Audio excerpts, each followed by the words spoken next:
Olá, boa noite, tudo bem?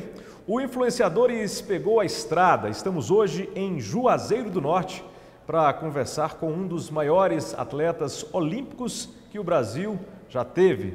Aqui ao meu lado, Las Grael. Ele conversa conosco daqui a pouco aqui na TVC.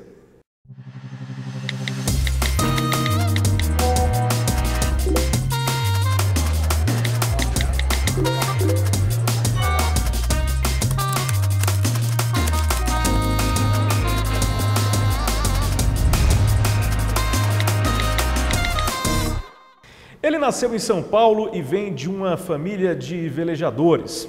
E ao longo dos anos, não foram poucos os exemplos que ele teve para se tornar um medalhista olímpico. Mas a vida ainda queria mais do marido da Renata, do pai da Trine, do Nicolas e da Sofia. Um acidente em 1998 faria com que ele repensasse toda a vida profissional e pessoal. Mas, como diria o filósofo Confúcio, se não dá para mudar o vento, ajuste as velas. Foi o que Las Schmidt Grael fez e hoje, além de velejador, é também palestrante profissional. Tudo bem, Las? Seja bem-vindo ao Influenciadores. Muito obrigado, Celso. É um prazer enorme trazer aqui um depoimento de vida aos influenciadores. Que bom.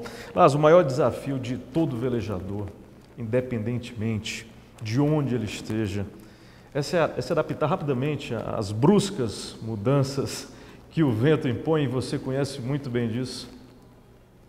É um esporte, Celso, que requer não apenas aptidão física ou técnica esportiva, você tem que ter um conhecimento básico de física. Conhecer um pouco sobre o barco em movimento nas águas, que é a hidrodinâmica. Sim. A impulsão do vento nas velas do barco, que é a aerodinâmica. Mas o velejador ele tem que desenvolver uma percepção, uma sensibilidade, uma intimidade com o vento, transparente, né? Mas e com o mar. Ou seja, o bom velejador é aquele que reage de imediato às mudanças bruscas do vento. O ótimo velejador é aquele que antecipa, sabe o que vai acontecer com o vento. Olha para uma nuvem, faz a leitura da velocidade e direção do vento, vê uma árvore se mexendo, uma ave, uma fumaça, uma bandeira, e são sinais que você consegue fazer a leitura do vento, e aí vem a diferença. Você falou de intimidade. O fato de vir de uma família de velejadores facilitou a tua vida no velejo? Facilitou. No início parecia até que complicava, porque quando você tem uma referência na família, para a próxima geração é difícil, né, de alguém carregar a responsabilidade e fazer o que o outro fez bem. Sem dúvida. No nosso caso, o nosso avô materno, chamado Preben Schmidt, ele era dinamarquês, chegou no Brasil nos anos 20 e começou a velejar e a competir. Então ele trouxe da Dinamarca essa cultura náutica.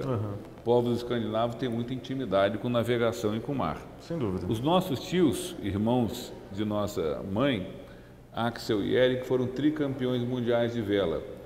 Ouro e prata em Jogos Pan-Americanos e foram para 2 Olimpíadas. Então, eles representavam para a gente, né, uma técnica refinada de prática de vela. Então, quando a gente começou a praticar vela, a referência eram os tios, a inspiração eram eles. Mas também tinha a responsabilidade de ter que fazer igual, nada fácil. Mas no convívio com eles, aí eu reconheço que foi muito importante. Muitas vezes rudes na forma de tratar um tripulante do barco, mas extremamente apaixonados pelo que faziam, o convívio com eles foi um atalho para o sucesso, sem a menor dúvida. Então, a gente começou a velejar muito cedo. Você lembra dos seus primeiros velejos? Você guarda essa cena muito viva na tua memória? Me lembro ainda criança, pequenininha, velejando com meu avô no Eilim, que era o nome do barco que ele velejou a vida toda. Então, tendo as primeiras noções sobre o que era a arte de velejar. Mas lembro da primeira regata da minha vida. Eu era proeiro na classe Pinguim, né, do Luiz André, o apelido de Cachulé, numa regata lá na Baía de Guanabara, no Carioca Yacht Club em Ramos, 1972. Eu tinha 8 anos de idade. Minha primeira regata, não esqueço, passei um frio danado. Caramba, engraçado você estar falando do Rio de Janeiro, mas Las Grael nasceu em São Paulo. São Paulo. Meu pai era paulista, nascido em Dois Córregos. Então, meus dois irmãos também são paulistas, mas nós éramos filhos de militar, essa vida nômade. Moramos em vários lugares no Brasil, São Paulo, Rio de Janeiro, Niterói, Uruguaiana, no Rio Grande do Sul, Brasília. Nossa! Mas o lado vela da família vem de Niterói, do pequeno e poderoso Rio Yacht Clube. Agora você falava aí de carregar o peso, às vezes, do sobrenome. Você não se identificava como Las Grael no início, né? Não, pelo contrário. No início, como a família conhecida é a família Schmidt, meus tios Axel e Eric Schmidt, no início, quando a gente começou a colocar o nome Schmidt na inscrição, diziam, esses são sobrinhos do Axel e do Eric, devem ser bons. E os resultados iniciais não eram bons. Então, logo a gente ficou envergonhado, tiramos do Schmidt e botamos o Grael. Opa, não vamos atrapalhar o sobrenome. Pois é, o Grael, que é do meu pai, que não tem nada a ver com vela, e vamos desenvolver um caminho por aí. Agora, assim, pelo fato de ser vir de uma família de praticantes do esporte lá, você lembra do momento que todo jovem passa, e a gente tem muitos jovens nos assistindo nesse momento, que é aquele momento de, o que eu vou fazer da minha vida, que profissão vou seguir? Você sofreu essa pressão? Claro, claro, porque normal, né, na sua adolescência, juventude, você fica na dúvida, né, que caminho seguir. Pelo meu avô, eu herdei muito a paixão pela mineralogia, geologia, então queria ser geólogo. Aí jogava tênis em Brasília, admirava meu pai, que era oficial do Exército Brasileiro, queria ser militar. E ao mesmo tempo tinha esse lado de vela da família. Então joguei tênis, mas aí só que a vela sempre falou mais alto. Então quando eu tinha 15 anos de idade, convenci meus pais a deixar Brasília, ir morar em Niterói, convencer meu irmão Torben a fazer dupla com ele na classe Snipe. Torben já era mais velho. Você é o caçula da família? Eu sou o caçula. Ele já era campeão mundial juvenil, então, ou seja, ele já tinha um nível que eu não tinha. Então, convencê-lo a fazer dupla comigo foi uma tarefa difícil. E quando a gente começou a velejar, então vieram os primeiros títulos. Ali eu percebi que eu queria viver do vento.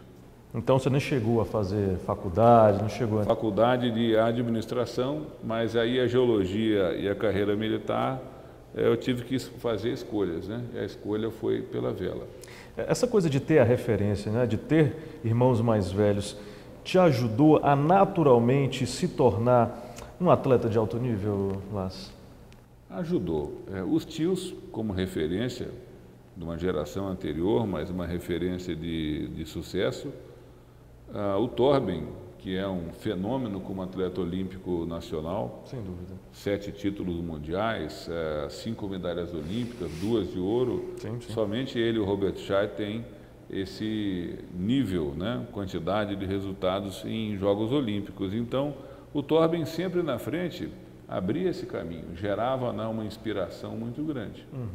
Agora, você falou aqui que com 8 anos você lembra do teu primeiro velejo na Baía de Guanabara. Com quantos anos você chega na tua primeira Olimpíada?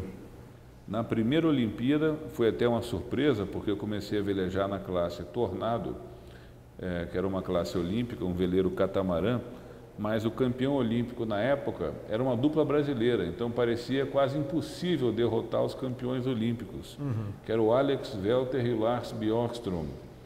Então triunfaram nos Jogos Olímpicos de Moscou em 80, e foi o meu primo, Glenn Haynes, que resolveu velejar na classe Tornado, e ele tinha então posses para poder adquirir o barco, eu não tinha, então ele me convenceu.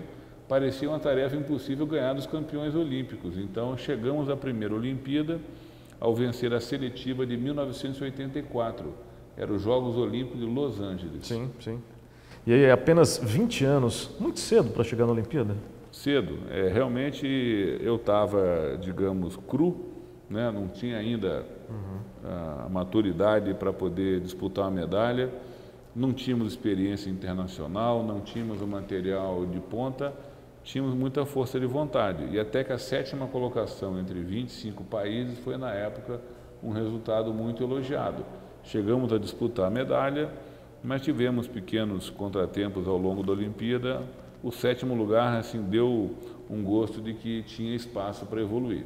E o quanto que essa experiência, nessa tua primeira Olimpíada, Las, foi decisiva, foi importante para a Olimpíada seguinte em Seul? Foi porque ali eu percebi que nós tínhamos condições de enfrentar os melhores do mundo. Em algumas regatas andamos na frente, né? E era visível o desnível de suporte, de estrutura, de apoio que os países que têm tradição na vela tinham em relação à nossa campanha, que era muito precária. Uhum. Então, continuei velejando na classe Tornado depois de Los Angeles, já fazendo dupla com Clínio Freitas, que foi meu parceiro em 2 Olimpíadas como proeiro. Então, nós chegamos nos Jogos de Seul, mais uma vez, na extrema precariedade, mas na reta final surgiu um patrocinador, faltando 4 meses para os Jogos Olímpicos, porque nós não tínhamos apoio oficial nenhum, em termos de apoio relevante, e vencemos a seletiva que foi em Búzios, em 88, mas o nosso barco quebrou. O barco era velho, estava cansado. Nossa. Então eu estava desanimado e parecia que não conseguia ver a luz do fim do túnel. Mas aí surgiu um patrocinador e esse senhor Nicolas Mackay permitiu que nós adquiríssemos um barco no nível do barco dos principais adversários, para então chegar naquela Olimpíada sem o menor favoritismo, mas com faca nos dentes. E a medalha de bronze, dada a precariedade da nossa campanha, foi reluzente como ouro. Essa história de Seul te serve hoje como exemplo para mostrar para as pessoas que você deve acreditar até o fim? Ah, sim. Com certeza. Eu acho que nisso, Celso, o esporte ensina muito. E não é só na vela. Pode ser no judô, no atletismo, no handebol, natação, porque todo atleta, é raro aquele que vai dizer que a carreira toda foi feita de glórias e sucesso. Claro, claro. A minha, francamente, eu tive mais derrotas do que vitórias, mas eu acho que você tem que ter a paixão, a razão, ou seja, a determinação, a perseverança, a garra, a tenacidade de perseguir um objetivo. E quando você tem coerência nisso, a chance de triunfar é grande. Hoje eu vejo tanta gente desistindo de causas na vida, não só do esporte,